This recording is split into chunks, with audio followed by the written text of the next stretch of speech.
Good morning, students. Yesterday we have started the lesson livelihood and struggles of urban workers. So, in the lesson, we observed that the employment is classified into two sectors. One is organized sector, another one is unorganized sector. So, organized sector means the sector which is registered under government or run by the government and who are following the rules and regulations implemented by the law or implemented by the government.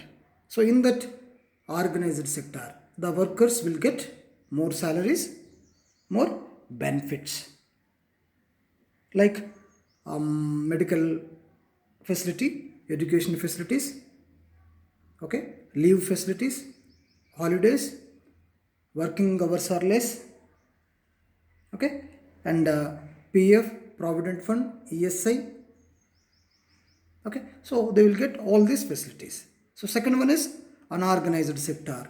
So unorganized sector means which is not registered under government, which is not controlled by the government. So small scale industries, okay, shops. So these are comes under unorganized sectors who are working in unorganized sector. So they don't get more facilities and more salary also. Okay, so all workers, hawkers, who are working in a small shops, small shopping malls, in small industries. Okay, so these are comes under unorganized sector. So in our India, 90% of workers working in unorganized sector. Okay, so usually the workers form the trade unions to get their rights. Already we discussed what is the meaning of trade union. A trade union is an organization formed by workers to protect their interest. So every worker should be member in the trade union. So on behalf of the workers, the trade union, the members of the trade union or who are elected as a president, secretary, so those will discuss with the management to improve the facilities in the factory. Okay, so those are called trade unions. So in this chapter, let us discuss about the working conditions in brick kilns. Itika Battilu. So here take one example. Bindani, her husband and 10-year-old daughter work in a brick kiln in a village in Rangareddy district. So they are working in brick kiln. So they came from Odisha actually. So they are having a small plot of land and they had taken a loan rupees 20,000 from money lender. So to repay the loan, they decided to sell their land. So at that time, so one contractor came to their village and he offered a work in brick kiln. Okay, he recruited them as workers in brick kiln and he had given an advance of rupees 10,000 to them. So they thought that could repay a part of their debit. Okay, and they would have to work for 6 months in a brick kiln and they would also be paid additional wages and provided with a hut to live in. So with some guarantees, they came to our state from Odisha. So what are the provisions? They will pay additional wages and they should provide the hut to live. So usually they start work in the month of December, and it will be end in the month of June. So after June, they can go back to their village to work in their fields, as usually at the time of rainy season. Okay, next. They are not alone. So about 2 lakh such workers from Odisha came to Telangana to work in brick kilns. Not only this year, every year usually the workers come to Telangana to work in brick kilns in the month of December. Okay, more than 2 lakhs people came from Odisha. So from Telangana also, some people will migrate to other states to work in brick kilns like Karnataka and Maharashtra. Okay, next, how they work in brick kilns, how much time they spend to work, we will discuss. So Bindani wakes up around 4 o'clock in the morning to prepare some kanji, means food to them, breakfast to them. So her husband is still sleeping as he worked till 2 o'clock in the morning. Next, she wakes her daughter up, and both of them get ready to work. They prepared clay. They mix the clay, they pitch the water and mix sand and clay and prepare the clay for making bricks. Already you know that. So bricks prepared with clay, mud clay. Okay. So they began work around 5 a.m. in the morning and work non-stop till about 9 o'clock. In the morning only they started work. Without stopping, they did work up to 9 o'clock. So when they take a break for tea, by them her husband too joins them, and he puts the clay in molds. Here molds means to prepare bricks. We need one rectangle shaped wooden mold we required to prepare a brick. So the men stuff the clay into the molds. Once the clay has been shaped into bricks, the daughter smoothens them and marks the seal of the company on the bricks. You can observe that. So some letters BVR, SVR, like that, some letters may printed on the bricks. That is the name of the company. Okay. So after the keeping seal, these are then allowed to dry some days, 3 or 2 days.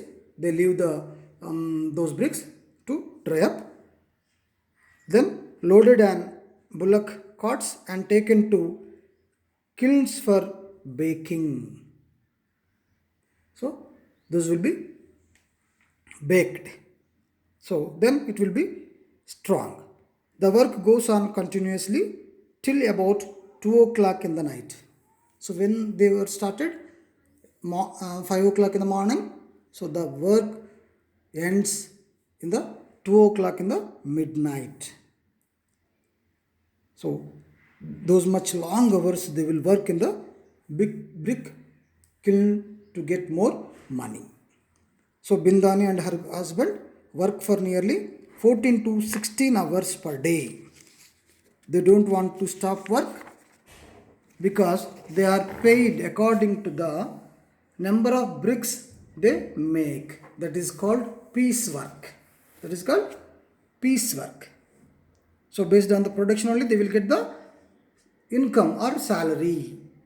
So they are paid about rupees 108 for every 1,000 bricks they make. Means per brick they will get only 10 paisa, 10.8 paisa. So how many they produce, that much amount they will get. If they produce less, they will get less income. That's why they don't stop work, they do throughout the day. They nearly manage to make about 1000 bricks a day. So if they produce only 1000, they will get only 180 rupees per day, 8 rupees per day. How many workers worked? 3. Total family engaged to prepare 1000 bricks. Means very less amount they are earning in brick kilns. If they fall ill, they will not be able to earn anything. That's why when they are having good health, at the time they do more work without stopping the work. They usually eat broken rice and dal and on some days some vegetables. Broken rice, you know that those are called nookalu. Why? Because the price of that broken rice is less. They are unable to spend more money on rice. That's why they cook broken rice, eat broken rice and dal, and sometimes they use the vegetables also. At the end of the 6 month, they often just manage to clear the advance they got and actually have to go back empty handed. So after working the 6 months, how much they are able to earn? 10,000. Already they have taken 10,000 as advance from the contractor. They are able to clear that. Sometimes they return to their homes without money. Okay, sometimes they manage to take home about 4 or 5,000 rupees after clearing the advance. When they have good work, when they earn more, then they can take some amount to their home. Okay, like that people do more hard work to earn money in the brick kiln. Such is the story of lakhs of brick makers and other laborers who engage in different activities all over the world. So this is not only the story of brick kiln. So more laborers who are working in cotton as cotton pickers and who worked in sugarcane fields. Okay, so those also earn very less amount. They are given advanced by a contractor. They are taken to far off states whose languages they do not know. They work day and night for 5 to 6 months with their family and children and earn just enough to clear the advance they had taken. So along with the family, the children also migrate to the different states in the month of December. So what is the meaning of that? They discontinue their studies. So it is called dropouts. So most of the children migrates along with the parents to different states. That's why they are unable to continue their studies. They work as a labor in the brick kilns. Okay, next. In some cases, even when people are too tired to work, they are forced by the contractor to work. Next, they live like bonded slaves. Here bonded slaves means there is a agreement between the contractor and worker. So the contractor will pay some advance. So these workers should work under him for a particular period. That is the meaning of bonded laborers. Okay, whenever these workers bring their plight to the government officials intervene and free these bonded laborers from brick kilns and contractors and send them home. Sometimes the government will intervene in the problems of workers. Sometimes they will become free from the bonded laborer. But if they don't get proper work in their homes again, they will come back to work in the brick kilns as bonded laborers. So there are no any trade unions to fight on behalf of the brick kiln workers.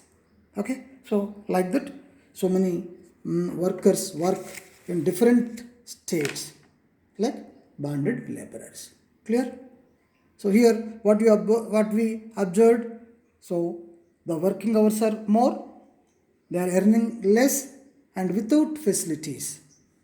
They are working in the brick kilns. There is no permanency. They don't get any medical facility, PF, ESI, allowances, even they don't get regular income or fixed income for their work. Okay, next. Another one is ensuring workers' rights, a global concern. So, at the time of since industrial um, revolution, so workers all over the world have been fighting for a dignified life and just share of their produce. So, they have fought for several kinds of securities and rights. So, let us discuss the demands of the workers. So, first one is right to productive and safe employment. Right to productive and safe employment, so that every worker can work according to his or her skill and capacity. Okay, so people by this don't need to do more hard work. So, according to their skill and capacity, and work under safe conditions without endangering their health. The people who are working in mines, in cotton industries, or in somewhere, because of dust, they get different diseases like lung cancer, okay, asthma. Okay, so if they have, if they get this right, so they will work in a safe conditions without endangering their health. Next, right to leisure and rest.